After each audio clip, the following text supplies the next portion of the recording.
Nigeria's militant group, Boko Haram, continues to terrorize the West African country. This is after a suspected hit on a Nigerian governor's convoy, killing a number of people and leading dozens more injured in the northeast of the Borno state. The hit is reported to be a retaliatory attack after Nigeria's military operation in the area, which claimed the lives of more than 100 people, and the suspected Boko Haram fighters are claimed to have been involved here. Let's get some detail now on the impact of this group in Nigeria and perhaps extend the conversation to the West African region as a whole. And we speak now to independent security expert, Senator Iroegbu, who joins us now. Senator, good morning to you and thank you for your time.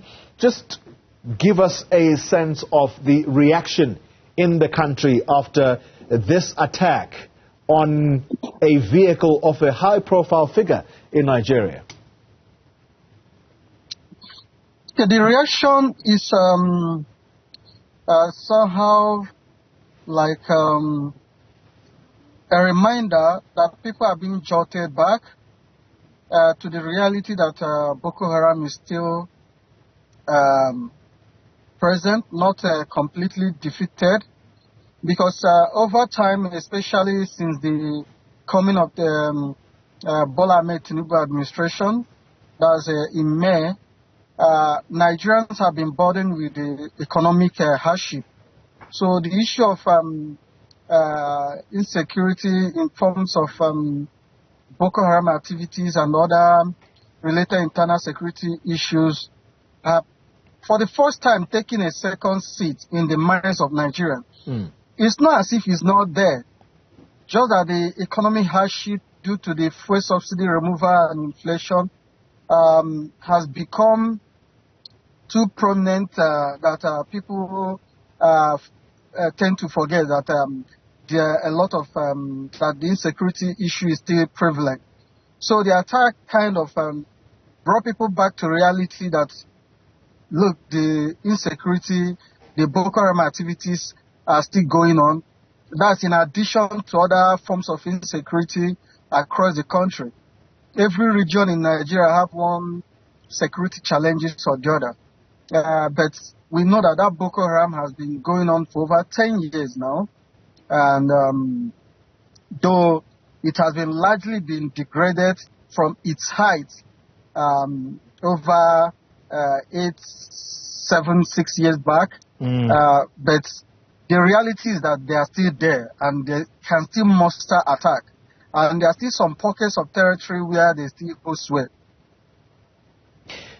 You know, you talk about the Boko Haram that is a reminder to the people of Nigeria that the security situation does remain bleak. And the question I asked was specific to the public's reaction because a governor of a state, his convoy being attacked in this way, that is going to send or is going to strike fear in the hearts of the people, particularly of the state. And it does take us back to the era that we thought had gone by, and that is that of those young women from the Chibok state that were kidnapped by this grouping.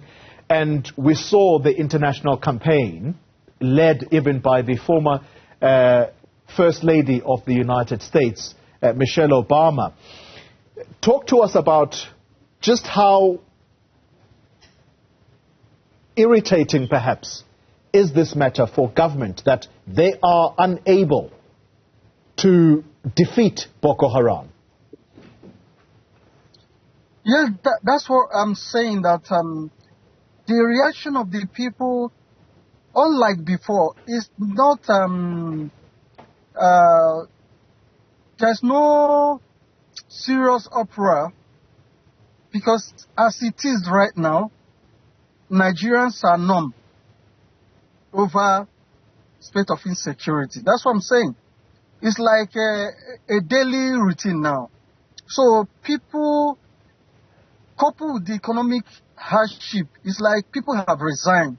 So unlike before that, you just get serious reaction, everybody start talking. Now, people are so busy with daily life survival that they hardly even care what happened to their next door neighbor, because everyone is struggling to survive.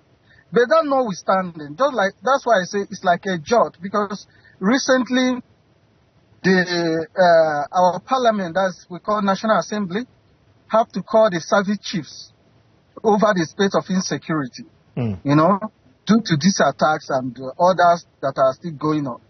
Because as it stands, the government is more of so much distracted with managing the state of the economy, which is where the people are really reeling out. So to come and maybe refocus again to issue of insecurity, it's not as if it's not there. It's there. And it's not as if people are not worried, but they are worried. But the level of, shock, the level of anger, the level of indignation is no longer, because it's no longer as it used to be, because it's like a status quo kind of thing. People are already numb.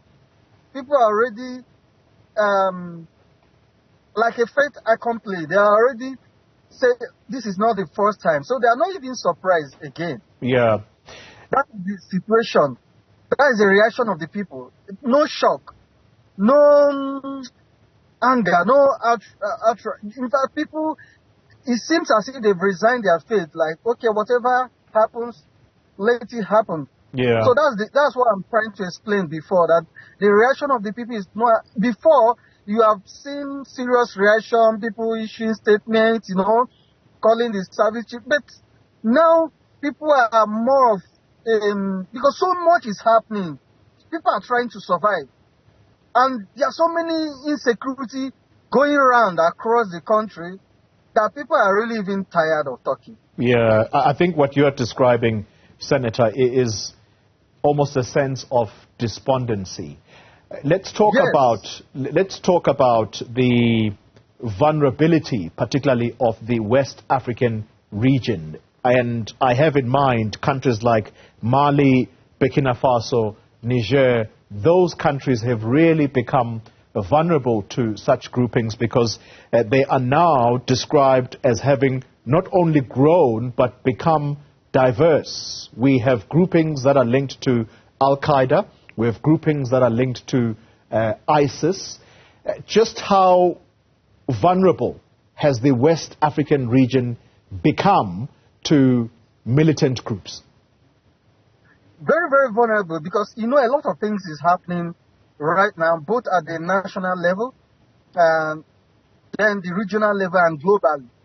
Globally, let me start from globally. Globally, there was active attention to what GWOT, that's Global War on Terror, championed by the United States and other countries.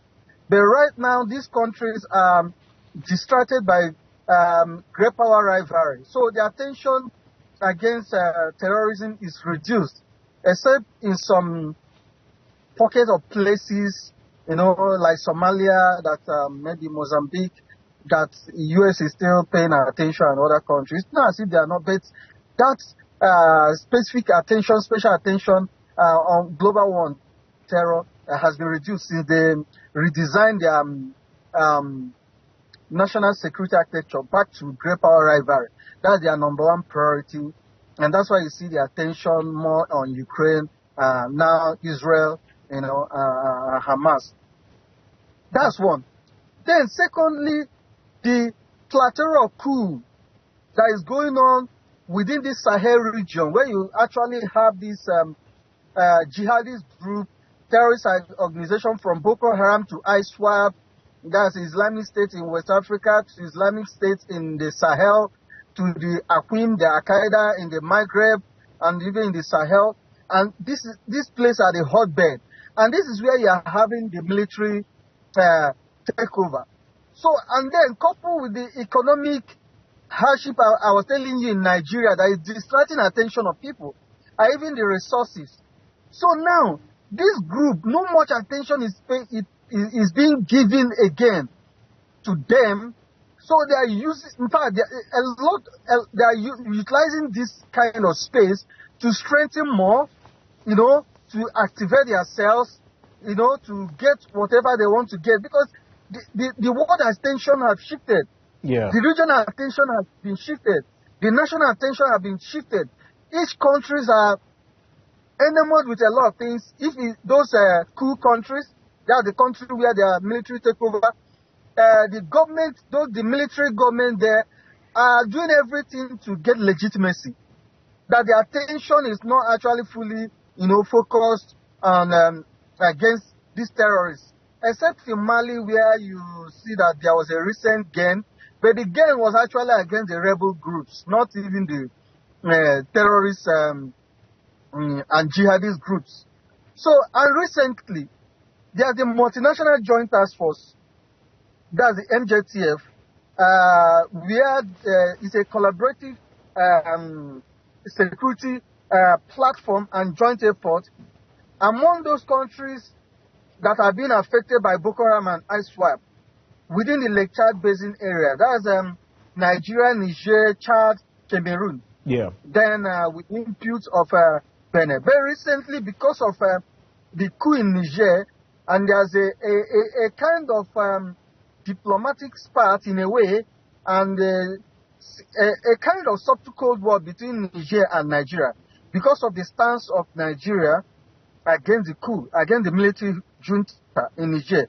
So recently Niger withdrew from that MJTF. So, and it's a huge setback, because if they're not cooperating, it will leave that border, because there are disagreement that also goes on with this setup of agreement of hot pursuit, whereby if your troops are pursuing the terrorists from your own territory and they happen to cross over to other territory, in the heat of that pursuit, you are allowed to pursue them to the other territory, other countries, contiguous country territory, to eliminate the terrorists. Yeah. But with Niger withdrawing, that may not be possible again. And also, there is another arrangement within the Sahel region, that's the G5 Sahel, that those countries within the Sahel region, of which Mali, Niger, Burkina Faso, Chad were involved. And these are the countries that are really affected by these jihadist groups. And these countries have also, made their own parallel arrangements. So these are things that like you said, there's a lot of vulnerability. Yeah. And the jihadist group are steadily expanding, ready when to strike. Their cells are being readied, and a lot of things are going on undictated because of distraction from the globally, regionally, and nationally at each individual country level. Very briefly for me, Senator, as we conclude our conversation, it's always been a wonder, perhaps for my end, it's always been a wonder as to why it is that these groupings exist anyway. I know that many of them would say, for example, we're fighting along ethnic and some of them along religious lines. And so many a times they are said to be exploiting existing fault lines within the states that they operate. But what would it take, for example, to end or to eliminate these groupings like Boko Haram? What does it stand for, and what is it that can be done to appease their demands? So like you rightly said, at a point you begin to get confused at what is actually the stated goals of these groups, because you cannot reconcile what they say they stand for and their activities. So at the end you find out that these are conflict merchants. These are criminal organizations that exploit some of these fault lines, some of the prevailing existing challenges within those localities, and they wipe off local sentiment within those areas to begin to carry out their activities. While behind the scene, a lot of criminalities of which the original intent, maybe the issue of resource control, for example, mineral exploitation of mineral resources. This is where external powers and factors come in, so that those areas can be conflict weakened, so that there will be little or absent of state control. So this criminal organization can continue exploiting those resources and the issue of drug and other things. So they use a lot of excuses, some religious, like jihadist group, some can be ethnic. Though on the surface of it, there are some of genuine demands they place on the surface that are actually the real grievances of the local people. But at the end, you find out that they use the sentiment of these local people for their own selfish interest, not actually that they are fighting for the local people. So now, for example, in the issue of the Tuareg or in the northeast, where they said there's lack of development, they are one of the least developed areas in the country. Virtually, Nigeria have their own, every part of the country has one challenge or the other. But these are kind of sentiments that are exploited. The same thing goes on to those Sahel region.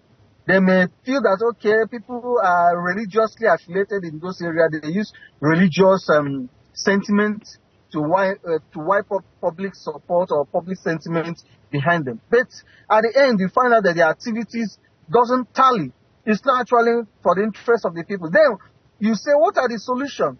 Yes, there have been kinetic approach like deployment of the military force, ensuring that there is that the military are well equipped, and the issue of corruption is highly reduced, so that the military, whatever resources that are being given to them, are well utilized, and the sabotage of military operation are also limited. Yeah. That's one thing. Another aspect of it is good governance. Nothing trumps good governance and development.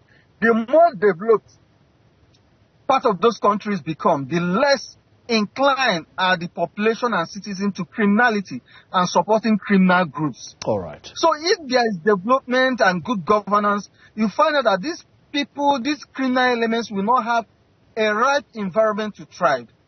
The activities, in fact, without firing a gunshot, will be drastically reduced or eliminated entirely. All right. Senator Iroegbu, let me thank you very much for your time and analysis. He is an independent security expert operating in the West African region.